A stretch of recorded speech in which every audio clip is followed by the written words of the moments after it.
Deyirəm ki, bizim millət heç kimin qabağından yem millət dökür. Yəni bu bir faktdır.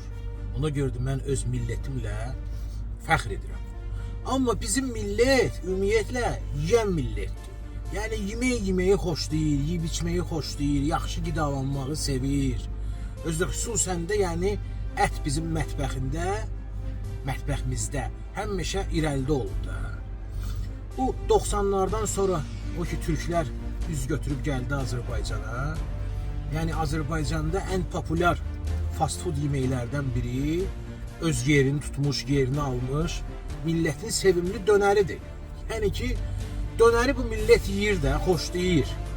O vaxt birinci dönərlər açıldı, sonra ikinci, üçüncü, axırı Türklər gəldi bura, şəbəkələr qurdular, nə bilim Mərkəz Laxmacun, nə bilim Böyük Firat, axırı ki söhbət bundan getmir. O vaxtlar gedib hər yerdə hardasa bir dönər yeyəndə nəsə bir fərq hiss eləmək olar idi. Yəni dadından bilirdin ki, bu nə bilim Böyük Firatın dönəridir. Nə bilim, bu məsələn Mərkəz Laxmacunun dönəridir. Bu Anadolunun dönəridir. İndi isə bu xüsusiyyət itib. Hamısında eyni dönərdir. Sadəcə olaraq fərqlənən nədir? İçəri qoyduğu o ətin miqdarı.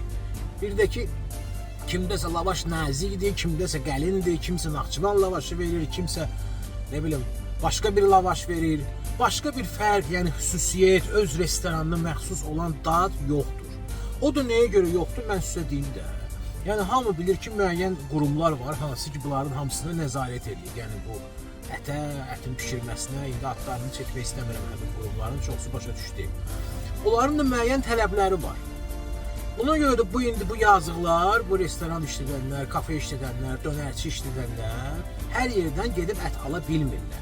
Özləri istədiyi kimi, yəni ki, bəlkə də kiminsə fantaziyası var, ləzzətli nəsə, xüsusi bir dönər versin, nə bilim, biri bir kek yotu qatsın ona, biri nə bilim ətinə başqa bir şey qatsın, koriander qatsın, başqa bir ədvalar qatsın, öz xüsusi metodu ilə onu istifadə eləsin.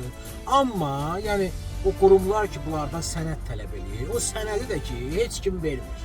Bunlar məcburdular, bir-iki yəni monopolistlərdən o hazır şəkildə o ətlər hazırlanır, üstü streç vurulur, götürülür, çatdırılır bu dönərxanalara. Bunlar da dönəri pişirirlər, başları da sakitdir ki, gəlib bizi yəni, cərimə etməyəcəklər. Başa düşürsünüz? Biz də, yəni, elə demək olar ki, məcburuq hər yerdə heç bir dadı olmayan, heç bir ləzzəti olmayan, standart bir formalaşmış bir, hansısa bir ətdən hazırlanmış bir dönər yeyirik. Ona görə də xüsusi dad, yəni bizdə hansısa məxsusdur harasa, şəxsən məsələn də xüsusi bir restorana, o adlı şey demək olar ki, yoxdur. Bu qədər qəlbdən qəlbə.